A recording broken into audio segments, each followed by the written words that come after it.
ಬಿರುಗಾಳಿ ಸಹಿತ ಸುರಿದಂಥ ಭಾರೀ ಮಳೆಗೆ ದಾಸರಹಳ್ಳಿಯಲ್ಲಿ ರಸ್ತೆಗಳು ಜಲಾವೃತಗೊಂಡಿವೆ. ಹೀಗಾಗಿ ವಾಹನ ಸವಾರರು ಪರದಾಡುವಂತಹ ಪರಿಸ್ಥಿತಿ ನಿರ್ಮಾಣ ಆಗಿದೆ. ರೈಲ್ವೆ ಬ್ರಿಡ್ಜ್, ಸಂತೆಬೀದಿ ಸರ್ಕಲ್ ಸಂಪೂರ್ಣ ಜಲಾವೃತಗೊಂಡಿದೆ. ಚಿಕ್ಕಬಳ್ಳಾಪುರ ರೈಲ್ವೆ ಬ್ರಿಡ್ಜ್ ಮತ್ತು ಸಂತೆಬೀದಿಯಲ್ಲಿ ನೀರು ನಿಂತಿರುವಂಥದ್ದು ದೃಶ್ಯಾವಳಿಗಳಲ್ಲಿ ಗಮನಿಸ್ತಾ ಇದ್ದೀರಾ. ಸಂಜೆ ಸುರಿದಂತಹ ಧಾರಾಕಾರ ಮಳೆಯಿಂದಾಗಿ ವಾಹನ ಸವಾರರು ಪರದಾಟವನ್ನು ನಡೆಸ್ತಾ ಇದ್ದಾರೆ. ವಾಹನಗಳ ಸಂಚಾರ ಸಂಪೂರ್ಣ ಅಸ್ತವ್ಯಸ್ತಗೊಂಡಿರುವಂಥದ್ದು. ಇನ್ನು ಚಿಕ್ಕಬಳ್ಳಾಪುರ ಹೆಸರುಘಟ್ಟ ಮುಖ್ಯ ರಸ್ತೆ ಏನಿದೆ ಅದು ಜಲಾವೃತಗೊಂಡಿದೆ. ಇನ್ನು ಸಂಜೆ ಸುರಿದಂತಹ ಮಳೆ ಇದು. ಬೆಂಗಳೂರಿನಲ್ಲಿ ಅಲ್ಲಲ್ಲಿ ಮಳೆ ಕೂಡ ಆಗಿದೆ, ಹೆಬ್ಬಾಳ ವ್ಯಾಪ್ತಿಯಲ್ಲೂ ಕೂಡ ಮಳೆಯಾಗಿದೆ. ಹೀಗಾಗಿ ವಾಹನ ಸವಾರರು ಕೂಡ ಪರದಾಡುವಂತಹ ಪರಿಸ್ಥಿತಿ ನಿರ್ಮಾಣ ಆಗಿದೆ. ದೃಶ್ಯಾವಳಿಗಳಲ್ಲಿ ಗಮನಿಸ್ತಾ ಇದೆ. ರಸ್ತೆಯ ಇಕ್ಕೆಲೆಗಳಲ್ಲೂ ಕೂಡ ನೀರು ತುಂಬಿಕೊಂಡಿದೆ. ಇನ್ನು ವಾಹನ ಸವಾರರು ಡ್ಯೂಟಿ ಮುಗಿಸ್ಕೊಂಡು ಮನೆಗೆ ಹೋಗುವಂತಹ ಸಂದರ್ಭದಲ್ಲಿ ಮಳೆ ಬರ್ತಾ ಇರೋದ್ರಿಂದ ಸಾಕಷ್ಟು ಟ್ರಾಫಿಕ್ ಜಾಮ್ ಕೂಡ ಆಗ್ತಾ ಇರುವಂಥದ್ದು. ಟೌನ್ನಲ್ಲೂ ಇಲ್ಲೂ ಚರಂಡಿಗಳಿಲ್ಲ, ಕಂಪ್ಯೂಟರ್ ರೋಡಿಗೆ ಬರ್ತಾಯಿದ್ದಲ್ಲ. ಇವ್ರದ್ದು ಮಾತ್ರ ಕೋಟಿ ಗಟ್ಟಲೆ ಮಾಡ್ತಾ ಇರ್ತಾರೆ. ಆ ಕಡೆ ಹಿಡಿಯೋದು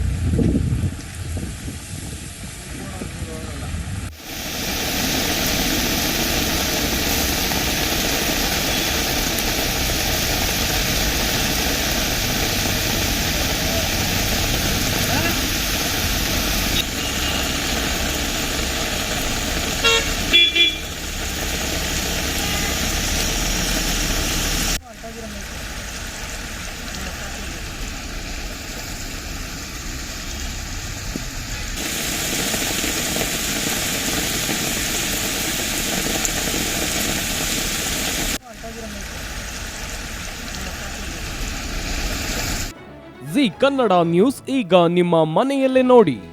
ಎಲ್ಲ ಕೇಬಲ್ಗಳಲ್ಲಿ ಈಗ ಲಭ್ಯ. Sun Direct 292, Jio TV 1334, U digital 162, city cable 51, GTPL 17, Abhishek cables 821, rock line telecommunication 51, Shri Basaveshwara number 60, Vinayaka digital number 53, in digital number 896ರಲ್ಲಿ.